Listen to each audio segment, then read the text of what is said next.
High up in the Himalayan foothills, districts like Elam and Joppa produce some of the most sought-after orthodox and CTC teas in the world. Cultivation spans over 20,000 hectares, providing a direct livelihood for more than 60,000 workers who depend entirely on these seasonal harvests to survive. This chart shows the financial weight of the sector, which brought in 4.59 billion rupees in export revenue last fiscal year alone.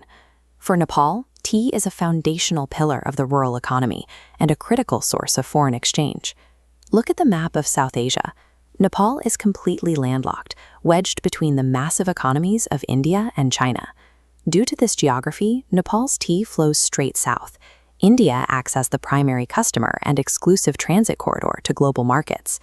That geographical bottleneck became an economic trap on May 1, 2026, when the Tea Board India abruptly enforced a harsh new set of import rules.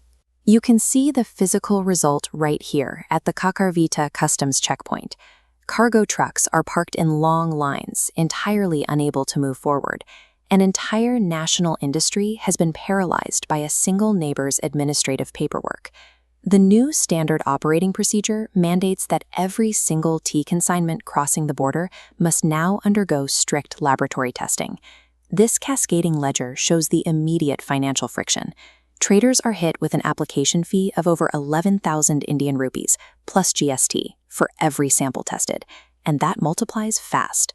Worse than the fees is the delay.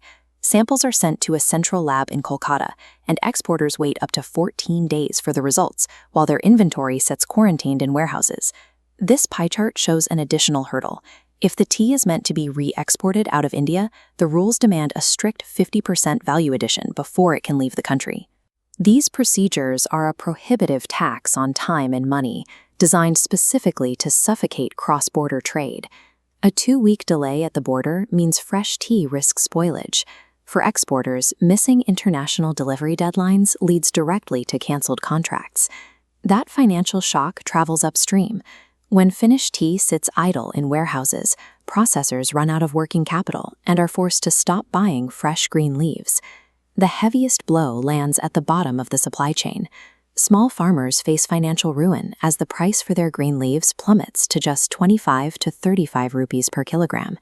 India's domestic tea industry has been struggling with rising imports. By raising these non-tariff barriers, they block cheaper Nepali tea from undercutting their local growers. When two nations share a border but have vastly asymmetrical economic power, administrative rules act as a form of trade warfare, and the poorest workers inevitably absorb the deepest pain. This crisis exposes a brutal macroeconomic reality. Relying on a single market for your exports is a guaranteed vulnerability trap. To survive, Nepal has to stop functioning as a bulk supplier of raw materials for Indian blenders. They need to market a premium, independent global brand. Producers are already looking north. China has a surging demand for specialty teas, and crucially offers zero tariffs on thousands of products from least developed countries like Nepal. Pivoting to alternative markets shifts the power dynamic. The only way to break a geopolitical monopoly is to find a new buyer. Bypassing India to reach Western or Asian markets directly is difficult. It requires securing international certifications, building entirely new shipping networks, and funding massive marketing campaigns. Building that infrastructure takes years. In the interim, smaller local processors and rural growers will struggle simply to keep their doors open.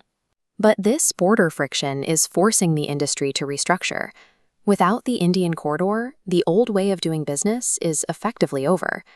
India's administrative blockade is an immediate emergency today, yet it might be the moment Nepal finally starts shipping to global markets under its own name, rather than hiding behind a neighbor's label.